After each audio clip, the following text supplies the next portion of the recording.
नमस्कार दर्शक बंधु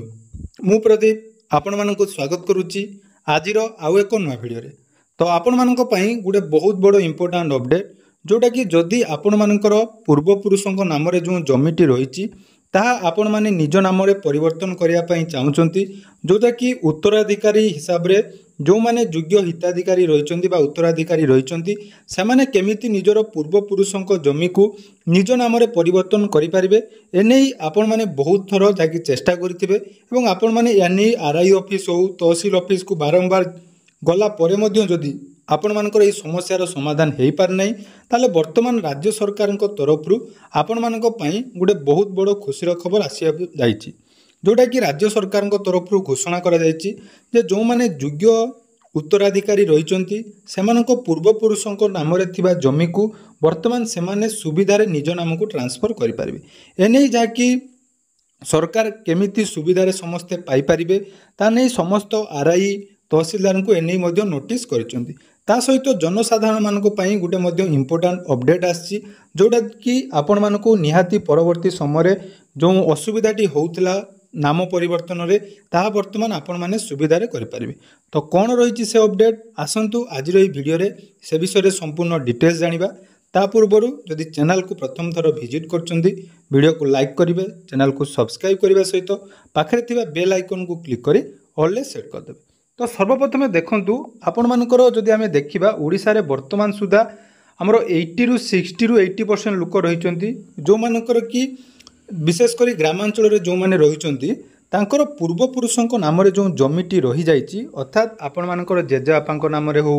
बा आपण मानकर बापांको नाम रे हो जदि एई सबु नाम आपण मानकर जमी रे रही जाइछि एवं वर्तमान आपण माने ताकू पार्टीशन करिया पई चाहुचंती बा भाग भाग करी निज नाम रे करिया पई चाहुचंती से नै आपण मानकु जो लीगल लेयर बाहर करिबा हो बा जहाँ जहाँ प्रोसेस रही से प्रोसेस रे आपण माने जदि पूर्वरु करिथिबे ताले एथिरे निहाती बहुत सारा खैराण हेतिबे बा बहुत सारा असुविधार मध्य सम्मुखीन हेतिबे एवं वर्तमान जो राज्य सरकार तरफ कृषक रजिस्ट्रेशन जोटा कि समस्त कृषक मानक पई करिया पई मैंडेटरी बा बाध्यतामूलक करा जायछि किंतु सेठी मध्य आपण माने प्रॉब्लम होतबो जे निज नाम रे जमी न रहिले आपण माने मध्य से काम करि पारु ना तेणु यार सॉल्यूशन कौन रही पूर्व वीडियो मानकरे मध्य मु एने जाकि आपण मानकु कहिथिली जे सरकार आपण मानक पई नुआ करी जो जमी ट्रांसफर जोटा को आमे कहउचे बा लैंड ओनरशिप ट्रांसफर करिवार व्यवस्था को सहज सरल करिया पई वर्तमान जाकि पदक्षेप नेचंदी तेणु राज्य रे जो माने भी रही समस्त नाम जमी केमिति हो पार पूर्वपुरुषों नाम जमीटी केमिति आपण माने निज नाम करें से नहीं वर्तमान समस्त आरआई एवं तहसीलदार पाखक नोटिस सरकार तरफ पठा जाए तेणु यही हिसाब से जहाँकि राज्य सरकार खूब जल्दी वर्तमान जहाँकि कार्यक्रम आरंभ हो गला तो जो मानकर ये सब प्रोब्लेम रही से वर्तमान जहाँकि सुविधार निज निजर सॉल्यूशन करें एने जहाँकि जनसाधारण मानक पई गोटे नोटिस सरकार तरफ प्रोवाइड कर जे कौन कौन डॉक्यूमेंट आपण मानक पाखरे थिले आपण माने जहाँकि जमी ट्रांसफर बा जोटा कि उत्तराधिकारी हिसाब से आपण मानक नाम रे जमी करि पारिबे तो देखि पारुथुबे नोटिस टी आपण मानक पई आसी जाइछि जोटा कि प्रत्येक आरआई ऑफिस रे नोटिस टी ऑलरेडी लागि सालानी एवं बहुत सारा ग्रुप रे मध्य ए नोटिस टी वर्तमान जाकि शेयर करा जाउची एटा जाकि रियल नोटिस मु आपण मानकु कहि रखिबे एटा कोनोसी फेक नोटिस नुहे देखंतु ओडिशा सरकार तरफ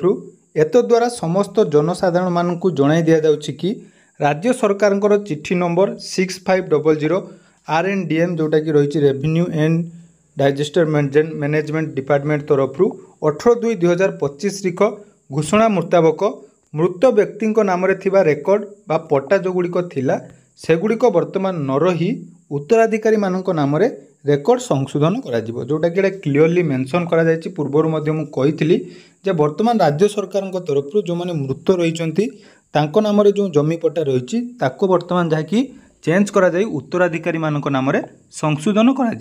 जहाँ द्वारा कि सरकारी योजनार समस्त सुविधा सीधा सड़क आपण माने उपभोग करें बहुत सारा स्कीम रही जोटा कि निज नाम जदि आपण माने जमी नाही ताले से सबुर लाभ पाई पारनांती किंतु वर्तमान आपण माने से सबुर लाभ पाई पारिबे तेणु आपण माने मृत खातादारंक उत्तराधिकारी मानक आधार कार्ड संग्रह करी निज निज ग्राम रे हेबाकु थिबा कैंप किंबा राजस्व निरीक्षकों कार्यालय रे ଦାଖଲ କରିବା ହେବେ। ଏଠି କ'ଣ କୁହାଗଲା ନା ଆପଣମାନଙ୍କ ପାଇଁ ସ୍ପେଶାଲ କ୍ୟାମ୍ପ ମାନେ ମଧ୍ୟ କରାଯିବ, ଯେଉଁଟାକି ଆପଣମାନଙ୍କ ପଞ୍ଚାୟତରେ ହେଉ ବା ଗ୍ରାମରେ ହେଉ ଆର୍ଆଇ ମାନେ ଆସି ଆପଣମାନଙ୍କର ସ୍ପେଶାଲ କ୍ୟାମ୍ପ କରିବେ। ନହେଲେ ଆପଣମାନେ ନିକଟସ୍ଥ ଯେଉଁ ଆପଣମାନଙ୍କର ରାଜସ୍ୱ ନିରୀକ୍ଷକ ବା ଆର୍ଆଇ ରହିଛନ୍ତି ତାଙ୍କ କାର୍ଯ୍ୟାଳୟରେ ଯାଇ ନିଜ ନିଜର ଆବଶ୍ୟକ ଡକୁମେଣ୍ଟ ଯାହାକି ସବମିଟ୍ କରିପାରିବେ। ତ ଦେଖନ୍ତୁ ଆବଶ୍ୟକ କାଗଜପତ୍ର ହିସାବରେ ଯଦି ଆମେ ଦେଖିବା କ'ଣ କ'ଣ ରହିଛି ନା ଏଠି ଆପଣମାନଙ୍କର ଆବଶ୍ୟକ କାଗଜପତ୍ର ହିସାବରେ ସମସ୍ତ ପଟ୍ଟାର ନକଲ, ଅର୍ଥାତ୍ ଯେଉଁ ପଟ୍ଟା ଆପଣମାନଙ୍କ ପାଖରେ ଅଛି ପୂର୍ବପୁରୁଷଙ୍କ ନାମରେ ସେ ପଟ୍ଟାର ଜେରକ୍ସ କପି ଆପଣମାନେ ଦେବେ। ତା ସହିତ ଉତ୍ତରାଧିକାରୀମାନଙ୍କର ନାମ ଏବଂ ଆଧାର କାର୍ଡ଼ର ଯାହାକି ନକଲ ରହିବ। ତା ସହିତ ଯଦି ଉତ୍ତରାଧିକାରୀ ପ୍ରମାଣପତ୍ର ଓ ମୃତ ପ୍ରମାଣପତ୍ର ଥାଏ ତାର ଜେରକ୍ସ ମଧ୍ୟ ଆପଣମାନଙ୍କୁ ଦେବା ପାଇଁ ପଡ଼ିବ, ଯେଉଁଟାକି ଆପଣମାନଙ୍କୁ ଏଠି ଲିଗାଲ ଲେୟାର ବାହାର କରିବା ପାଇଁ ପଡ଼ିବ କୁହାଯାଉଛି। ତା ସହିତ ଯାହାକି ଡେଥ୍ ସାର୍ଟିଫିକେଟ୍ ଯଦି ଆପଣମାନଙ୍କ ପାଖରେ ଅଛି ତାହେଲେ ସେସବୁ ଆପଣମାନେ ଏଠି ସବମିଟ୍ କରିବେ। ମନେ ରଖନ୍ତୁ ଏହିସବୁ ଡକୁମେଣ୍ଟ ଆପଣମାନଙ୍କର ଯାହାକି ନିହାତି ଦରକାର। ଯେମିତିକି ମୁଁ କହି ରଖୁଛି, ଦେଖନ୍ତୁ ଧରାଯାଉ ଆପଣମାନଙ୍କ ଜେଜେବାପାଙ୍କ ନାମରେ ଜମି ଅଛି, ତାହେଲେ ଆପଣମାନଙ୍କୁ ଏଠି କେଉଁମାନଙ୍କର ଆଧାର କାର୍ଡ଼ ରହିବ ନା ଆପଣମାନଙ୍କ ବାପାଙ୍କର ଆଧାର କାର୍ଡ଼ ରହିବ, ଯେଉଁଥିରେ କି ବାପାଙ୍କର ନାଁ ଥିବ ଏବଂ ଜେଜେବାପାଙ୍କର ନାମ ସେଥିରେ ଥିବ। ତା ସହିତ ଆପଣମାନେ ବାପାଙ୍କର ଯଦି 3ଟି ପୁଅ ରହିଛନ୍ତି ତାହେଲେ ସେଇ 3 ପୁଅଙ୍କର ଆଧାର କାର୍ଡ଼ ଯେଉଁଥିରେ କି ଆପଣଙ୍କ ବାପାଙ୍କ ନାମ ମେନସନ୍ ଥିବ, ଯେଉଁଟାକି ଆପଣମାନଙ୍କୁ ଗୋଟେ ରିଲେସନ୍ ଯାଇକି ଶୋ କରୁଥିବ, ଯେଉଁଟାକି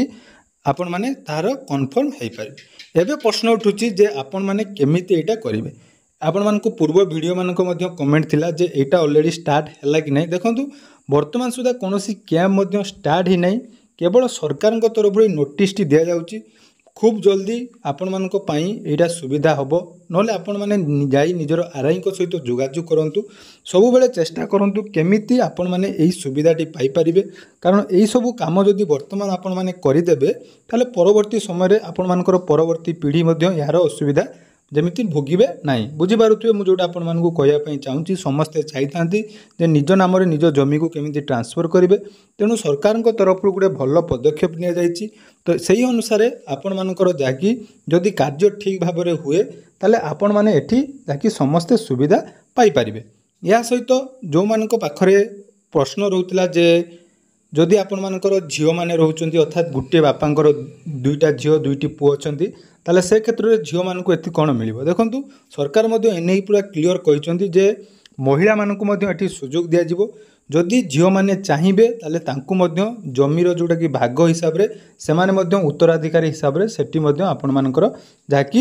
ସେମାନେ ନିଜର ହକ୍ ପାଇପାରିବେ। ତେଣୁ ଏଇଠି ନିହାତି ଆପଣମାନଙ୍କର ଯେଉଁ ଡାଉଟଟି ରହୁଛି ଯେ କେମିତି ପାଇବେ କ'ଣ ହେବ, ସେ ନେଇ ବର୍ତ୍ତମାନ ସୁଦ୍ଧା କୌଣସି ବି ଅପଡ଼େଟ୍ ଆସିନାହିଁ। এই নোটিସ୍ ମାଧ୍ୟମରେ ଆପଣମାନଙ୍କୁ ଖାଲି ଏତିକି ମନେ ରଖନ୍ତୁ ଯେ ଖୁବ୍ ଜଲ୍ଦି ଏହି କାର୍ଯ୍ୟକ୍ରମଟି ଆରମ୍ଭ ହେବ। ଯଦି ଆପଣମାନଙ୍କ ଅଞ୍ଚଳରେ ଏଇଟା ହେଉଛି ତ ନିହାତି ଆପଣମାନେ ଏଇଟା ଜଲ୍ଦି କରେଇ ନିଅନ୍ତୁ, ନହେଲେ ଆର୍ଆଇଙ୍କ ସହିତ ଯୋଗାଯୋଗ କରନ୍ତୁ। ଯେମିତି ବି ହେଉ ଯଥା ସମ୍ଭବ ଆପଣମାନେ ଚେଷ୍ଟା କରନ୍ତୁ ଏହି କ୍ୟାମ୍ପରେ ଆପଣମାନଙ୍କ ସମସ୍ୟାର ସମାଧାନ କରିବା ପାଇଁ। ଆଶା କରୁଛି ଭିଡ଼ିଓଟି ଆପଣମାନଙ୍କୁ ନିହାତି ଇନଫର୍ମେଟିଭ୍ ଲାଗିଥିବ। ତ ଯଦି ଭିଡ଼ିଓଟି ଭଲ ଲାଗିଛି ଚ୍ୟାନେଲକୁ ସବସ୍କ୍ରାଇବ୍ କରିବେ ଏବଂ ଆପଣମାନେ କେଉଁ ଡିଷ୍ଟ୍ରିକ୍ଟରୁ ଭିଡ଼ିଓ ଦେଖୁଛନ୍ତି କମେଣ୍ଟ ସେକ୍ସନରେ ଜଣାଇବେ। ଧନ୍ୟବାଦ।